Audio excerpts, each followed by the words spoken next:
जय श्री राम दोस्तों, हम अध्ययन कर रहे हैं रामायण बालकांड रामचरितमानस में बालकांड का रावण के जन्म की कथा पढ़ रहे हैं, जिसमें कि हम देख रहे हैं रावण का जन्म हो चुका है। कुंभकर्ण और विभीषण उसके भाई हैं और उसके हजारों हजार सेवक हैं जो सब भयंकर राक्षस हैं, और उसके पुत्र हैं जो सब भयंकर राक्षस हैं, जो संपूर्ण पृथ्वी को जीत सकते हैं। ऐसे ऐसे राक्षस उसके पास हैं और उसने पूरी पृथ्वी पर आतंक मचा रखा है।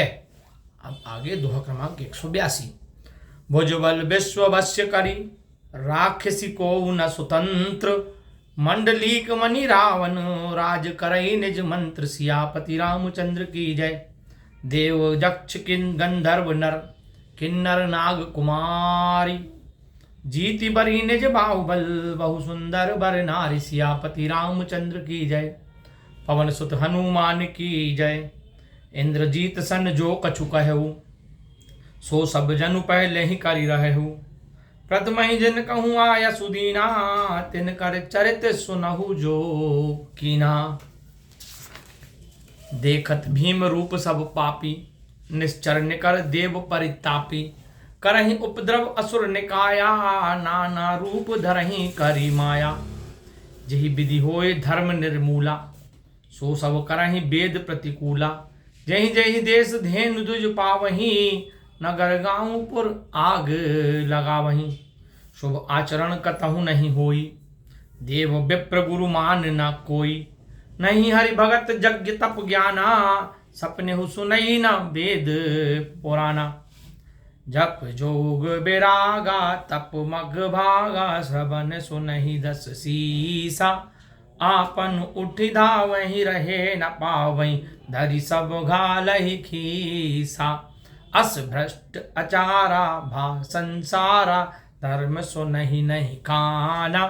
तेहि बहु विधि त्रासई, देश निकासई जो कह वेद पुराना। रावण ने अपने बाजुओं के बल पर सारे जगत को अपने वश में कर लिया। तुलसीदास जी लिखते हैं कि किसी को भी स्वाधीन नहीं रखा। इस प्रकार सारे राजाओं में चक्रवर्ती होकर वह अपनी इच्छानुसार राज्य करने लगा। क्या देवता, यक्ष, गंधर्व, मनुष्य, किन्नर, नाग और बहुत सी नागों की कन्या और बहुत सी स्त्रियों को उसने जीत कर उनसे बलपूर्वक विवाह किया। रावण ने अपने पुत्र मेघनाथ से जो कुछ भी कहा, मानो कि मेघनाथ ने पहले से ही वो सब कर रखा था। पहले ही जिनको जो आज्ञा दी थी उन्होंने वैसा किया। अब उसके आगे का चरित्र सुनो, ऐसा शिव जी ने पार्वती जी से कहा। देखने में भी राक्षसों के समूह भयंकर पापी होते, देवताओं को दुख देने वाले थे।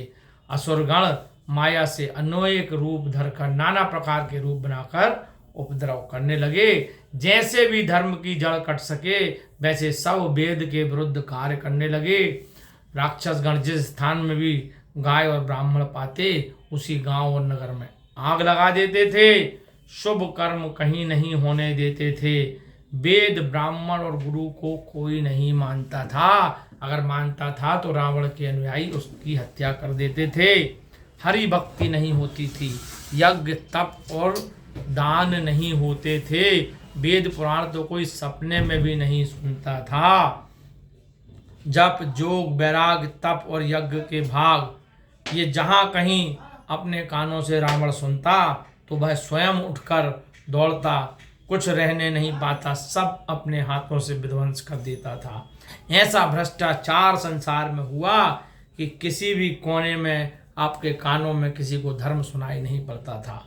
जो कोई वेद पुराण कहता उसे बहुत सताकर देश निकाला दे दिया जाता था या हत्या कर दी जाती थी। बोलिए राजा रामचंद्र सरकार की जय।